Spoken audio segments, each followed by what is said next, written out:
What if I told you that Pope Leo XIII carried a hip flask of cocaine wine everywhere he went?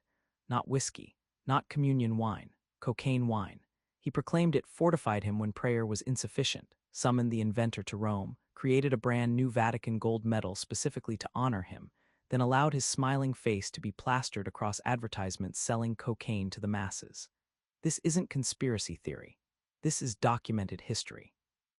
3 consecutive popes, Pope Leo XIII, Pope Pius X, and Pope Benedict XV, publicly endorsed a product called Vin Mariani, a Bordeaux wine infused with coca leaves delivering 6 milligrams of cocaine per ounce. The Pope's personal drug dealer was a Corsican chemist named Angelo Mariani, who collected over 4,000 celebrity endorsements including Thomas Edison, Queen Victoria, Ulysses S. Grant, and Jules Verne. He inspired the creation of Coca-Cola. His advertising posters featured the Pope's smiling face with text reading, "His Holiness the Pope writes that he has fully appreciated the beneficial effects of this tonic wine." What changed? How did cocaine go from papal endorsement to criminal prohibition in just a few decades? The substance didn't change. The users changed. When popes and elites used cocaine, it was respectable medicine. When poor people and minorities used it, it became a dangerous drug requiring criminalization. But here's the real question. How do institutions decide what's legal and what's criminal? Is it about harm, or is it about who profits? Because the answer reveals how empire extraction actually works. Angelo Francesco Mariani was born in Corsica in 1838 and trained as a chemist in Paris. In 1863, he read a paper by Italian physician Paolo Mantegazza describing the effects of coca leaves, which had been used by Andean peoples for 8,000 years. Mantegazza reported increased energy, enhanced mental clarity, and reduced fatigue. Mariani recognized economic potential immediately. The problem with coca leaves was extraction. You had to chew them for extended periods to get the active compounds. Mariani's innovation was simple. He macerated coca leaves in Bordeaux wine. The ethanol acted as a solvent, extracting the cocaine far more efficiently than chewing ever could. He called it Vin Mariani and began selling it in 1863 from a rented shop in Paris. The formula was straightforward: Bordeaux wine, coca leaves, brandy, and sugar. The original French version contained 6 milligrams of cocaine per fluid ounce. But when Mariani tried to export to the United States, he discovered his product was too weak. American cocaine wines had higher concentrations, so Mariani increased the export formula to 7.2 milligrams per ounce, a 20% increase just to compete. This wasn't regulatory compliance. There were no cocaine regulations in the 1860s. This was pure market competition. Americans wanted more kick, so Mariani gave it to them. The recommended serving was 2 ounces, which delivered roughly 20 milligrams of cocaine, and Mariani marketed it as appropriate for everyone, including children, as long as you have the adult dose. The drink's effects were powerful because of a chemical interaction nobody understood at the time. When cocaine combines with alcohol, the human liver produces a third compound called cocaethylene, which is more euphorigenic than cocaine alone and lasts longer. Users reported boundless energy, mental clarity, reduced fatigue, and improved mood. It genuinely worked, which is why it became wildly popular among people whose professions demanded sustained performance.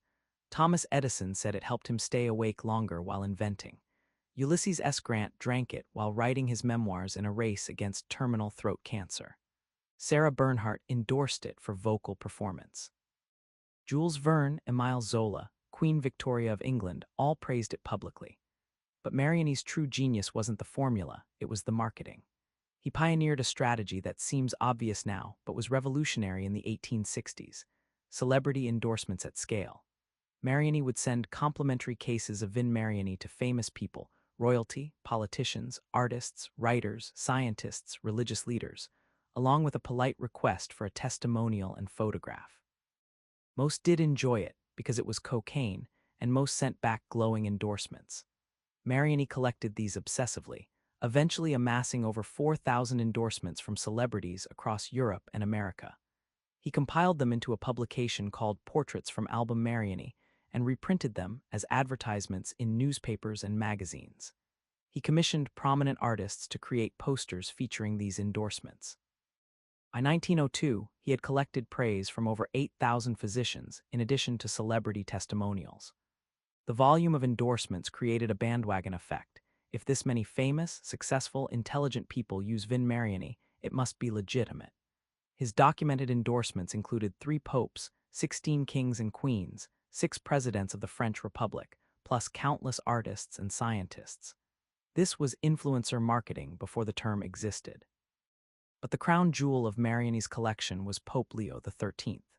Leo became pope in 1878 at age 68 and would serve for 25 years until 1903. He was one of the most intellectually productive popes in history, writing 88 papal encyclicals during his pontificate. He needed energy for this output, and he found it in Vin Mariani. Leo wasn't subtle about his enthusiasm. He publicly proclaimed that he carried a personal hip flask of Vin Mariani with him at all times to fortify himself in those moments when prayer was insufficient. The Pope of the Catholic Church openly stated that sometimes prayer wasn't enough and he needed cocaine wine instead. He told everyone this. It wasn't a secret or scandal, it was just accepted. Leo went further. He summoned Angelo Mariani to Rome, thanked him for supporting the ascetic retreat of His Holiness, and presented him with an official Vatican gold medal in recognition of benefits received. There's debate about whether this was a real papal honor or something Leo invented specifically for Mariani, but regardless, it was real gold, bore the Pope's image, and came with official Vatican documentation. Mariani immediately incorporated this into his advertising. Posters were printed featuring a large, smiling image of Pope Leo XIII with text reading, "His Holiness the Pope writes that he has fully appreciated the beneficial effects of this tonic wine, and has forwarded to Mr. Mariani, as a token of his gratitude, a gold medal bearing his august effigy." The Pope's face was selling cocaine wine in full-page advertisements across Europe and America. This wasn't unauthorized use. Leo explicitly allowed it. He knowingly appeared in commercial advertising for a drug that would be criminalized within decades. This endorsement was worth more than every other celebrity testimonial combined because of what it signaled. If the Pope himself, the ultimate moral authority for hundreds of millions of Catholics, publicly endorsed this product, it must be safe, beneficial, legitimate. Leo's successor, Pope Pius X, continued the tradition. So did Pope Benedict XV, whose Secretary of State sent Mariani a letter stating, "The Holy Father vows that weakened health will always find in the properties of the tonic of your house a principle of vigor and strength." 3 consecutive popes, spanning from 1878 to 1922, publicly endorsed cocaine wine. The commercial implications were enormous. Mariani's business thrived for over 50 years. The drink became ubiquitous among European and American elites. Doctors prescribed it, pharmacies stocked it, respectable families served it.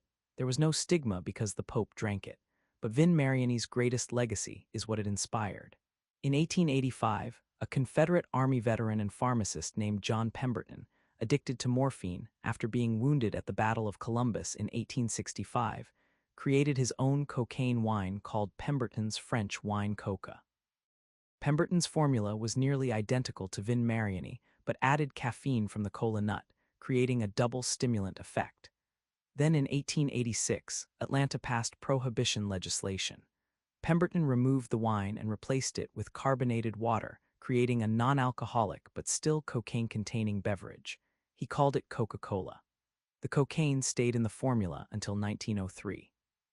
So Coca-Cola, which would become the most valuable beverage brand in human history, with $280 billion in market capitalization today, exists because of Vin Mariani. Pemberton was directly copying Mariani's success, and papal endorsement gave Mariani the credibility that made cocaine wine mainstream enough to inspire imitators. When cocaine was finally removed from Coca-Cola in 1903, the company didn't stop using coca leaves. They developed a process to extract the cocaine first, then use the decocainized residue as flavoring. This continues today. The Stepan Company in New Jersey holds the only DEA license in America to import coca leaves, roughly 100 metric tons annually. Stepan extracts the cocaine and sells it to Mallinckrodt for medical use. The decocainized coca extract is sold exclusively to Coca-Cola. So the same plant, the same extraction process, The same supply chain that created Vin Mariani and got 3 popes hooked on cocaine still exists today. It just channels through different legal structures. The empire pattern here is how institutions legitimize profitable substances. Cocaine wasn't inherently evil or inherently medicinal.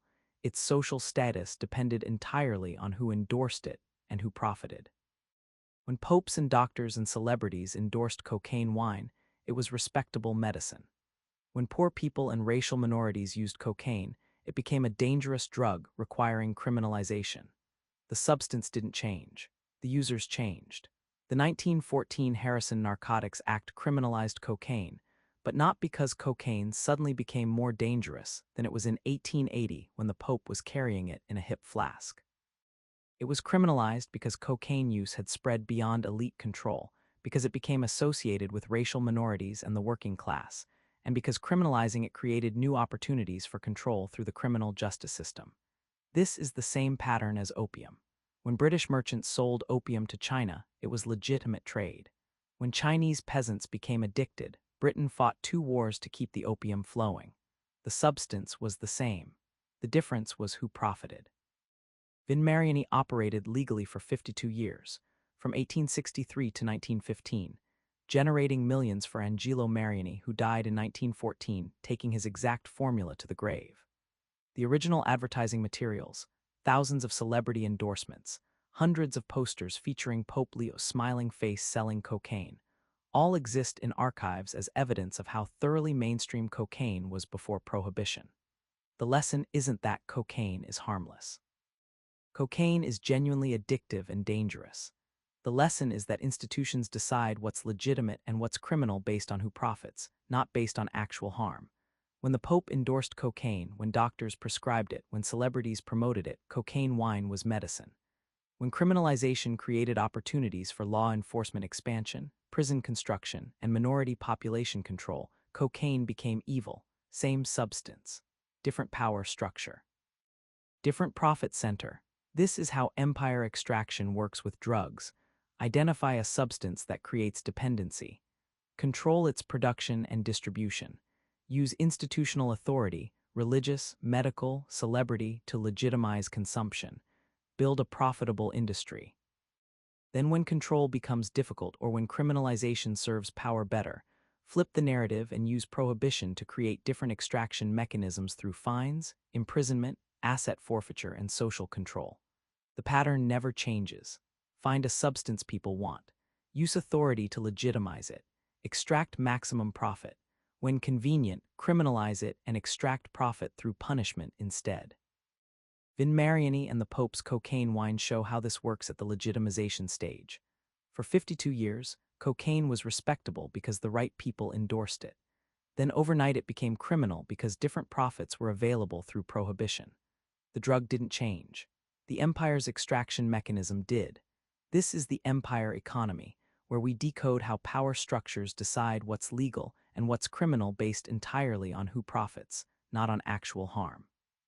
The Pope carried cocaine in a hip flask and gave gold medals to his dealer. Remember that next time someone tells you drug policy is about public health.